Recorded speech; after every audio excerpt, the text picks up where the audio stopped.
Salut, c'est Questel. Voilà 5 raisons pour choisir une antenne dipôle à la place d'une Bluebeam.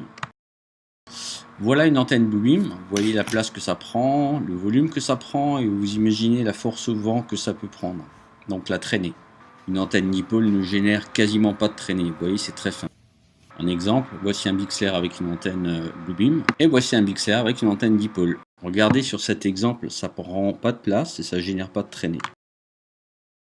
Alors, les résistances au crash. Voilà une antenne Bluebeam neuve. Voici la même antenne après un crash. Ça se passe de commentaires.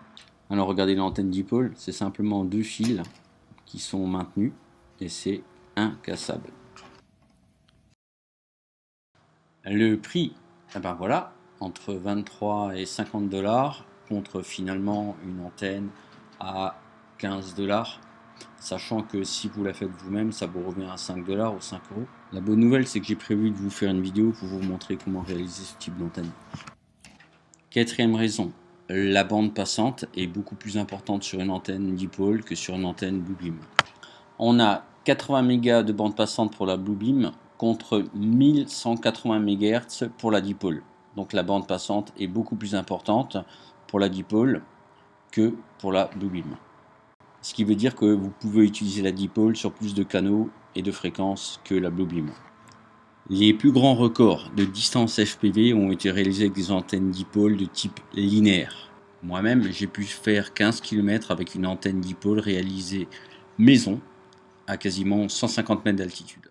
Petite remarque, encore un avantage, avec une dipôle, vous pouvez utiliser les antennes biquad, vous pouvez utiliser les antennes Yagi, vous pouvez utiliser les antennes patch et vous pouvez utiliser les antennes crosshair.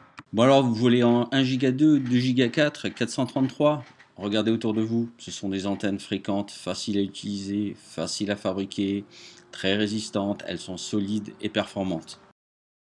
Alors mon but n'est pas de vous faire une grosse théorie entre les antennes linéaires et circulaires, ni de vous dire les antennes vie c'est bien sur les quads ou mettre des antennes Bluebeam sur des quads c'est pas bien. En attendant, voilà comment les fabricants d'antennes ont bien compris qu'il y avait un business à faire autour de ces antennes-là.